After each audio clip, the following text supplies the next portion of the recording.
The players notice it as the symbol of an ancient guild of art thieves known as the Gag of Nine. The players soon realize that this symbol makes the tablet worthless. Hey, what's up everybody, it's Skribababadaboo here. I've been trying to say that name for like 3 times, that's the best attempt I've got so far. I think I'm keeping it. Anyway, how are you guys doing? Welcome to another DnDGreentext video. Before we jump into this, I just want to say...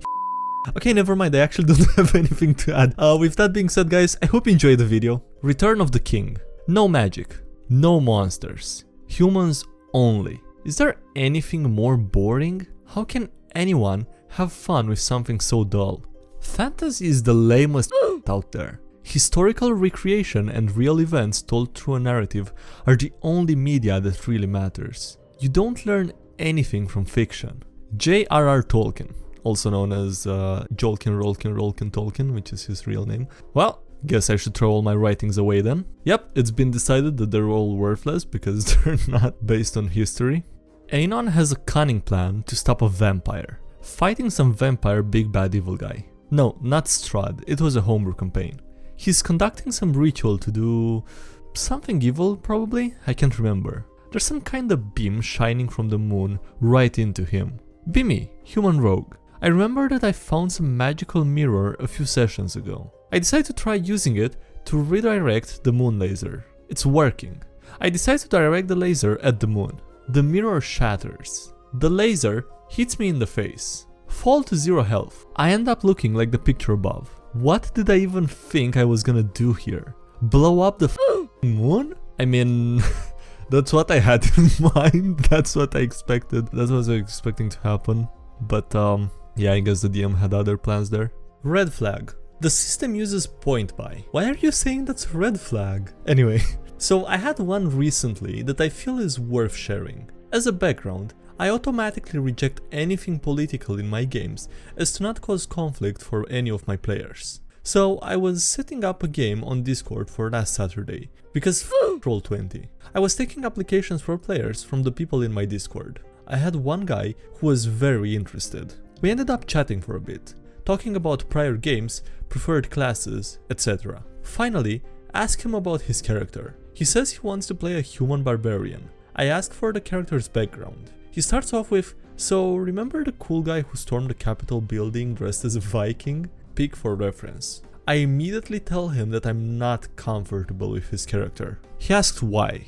I told him it was too divisive. He then asked if I had a problem with Republicans. I told him, no, I just don't want to turn my Discord into a powder keg of political conflict. He didn't understand and started ranting about how the media are painting patriots as violent criminals. I ended up disconnecting and removing him from Discord. Alright, before moving on to the next one, I really hope that leaving this story in was not a mistake. Okay, let's move on. Cure worse than the disease. First time playing D&D. A friend mentioned that their group has a hard time getting new people. I agreed to join them. Go to the DM's apartment to play. Everyone has one of those wooden TV trays to roll on. For some reason the DM doesn't trust anyone's rolls. Constantly walks around and checks the dice to make sure people aren't lying. He keeps telling people that one of their dice is cocked and needs to be re-rolled. Usually only the good rolls that need to be redone. I get my first natural 20 attack and I'm excited. DM walks over to check. He accidentally, quote unquote, bumps the tray, causing the dice to roll. Oh, sorry Anon, I didn't see it so it doesn't count. Just use whatever it ended up on. Ended up being a 12. I stopped caring about the game and just autopilot until the session is over. I never come back. Friend asks why and doesn't see the problem. Kills any interest I had in trying D&D again for years.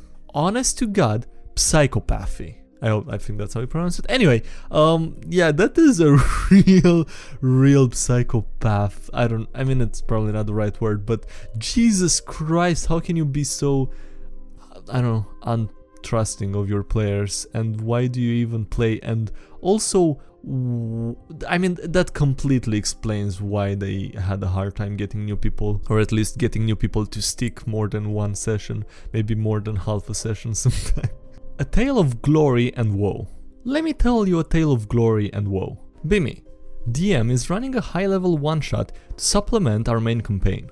Play an invasion force striking against the Dark Lord to help distract him from the main party. Make a high-level Aarakocra Barbarian.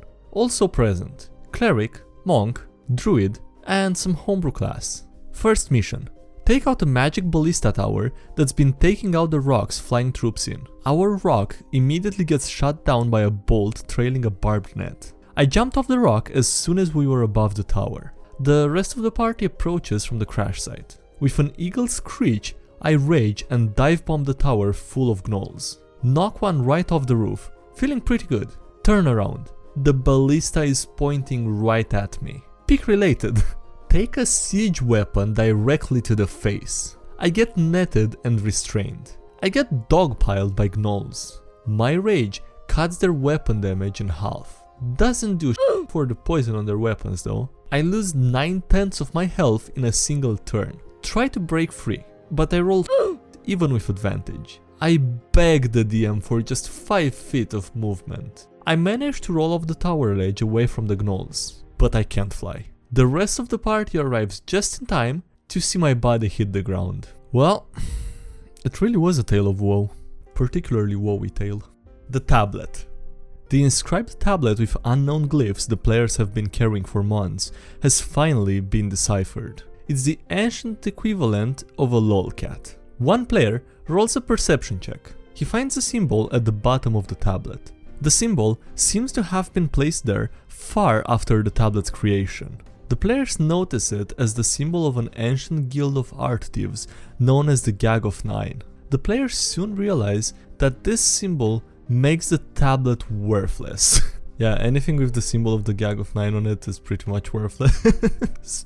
DM, I have made it with a woman. Inform the party. So, logically speaking, a warlock should be trying to hide the fact that they sold their soul to some powerful being from the rest of the party, right? Hell no. My warlock banged the fairy queen for magic and he will flaunt that.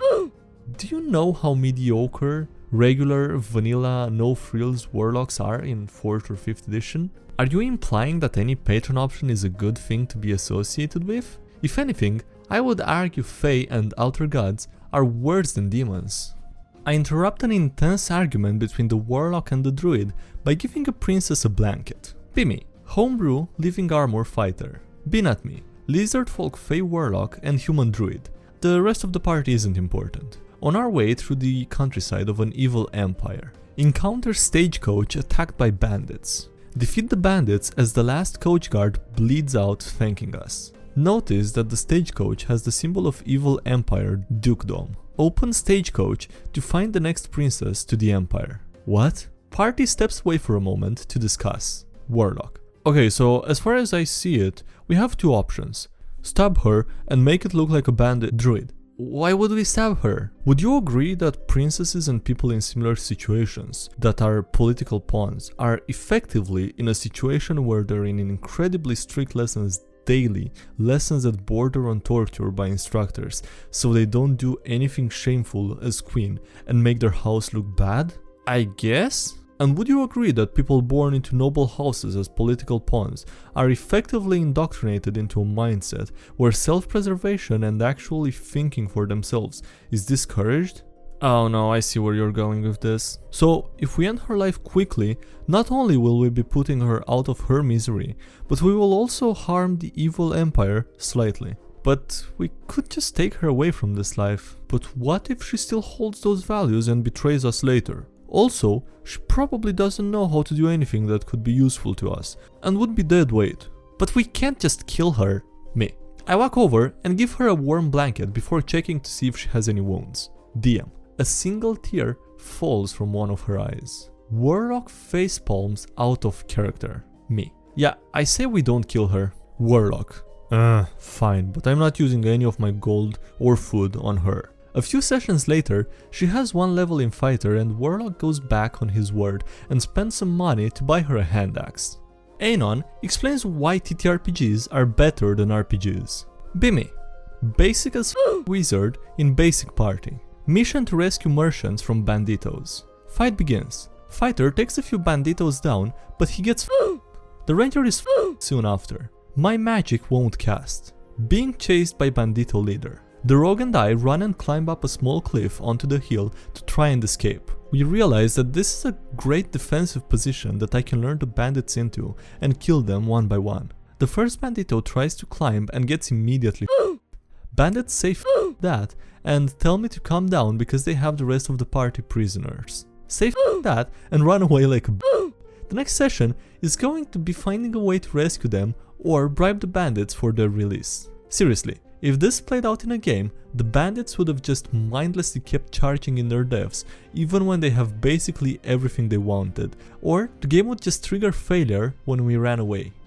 Questionable tactics. The rogue has a freakout because of a nightmare. Sorcerer, in an attempt to calm him down, restrains the rogue and then uses shape water to form a cube around the rogue's head. When asked why he was doing this, he responded that his plan was to drown the kobold into exhaustion so that he could be calmed down safely. That's an extremely questionable tactic. Alright, on that note, that's gonna be it for this video. Thank you guys for watching, I hope you enjoyed it. Please leave a like if you did and subscribe for more if you haven't already. Also, thank you to everyone supporting the channel on Patreon, much appreciated. Thank you a lot for everyone supporting the channel there. Links below to all the social media, Discord server if you wanna check it out, subreddit, all the other stuff. And yeah, that's it. Thanks again for watching and I'll see you next time. Have a great day, bye!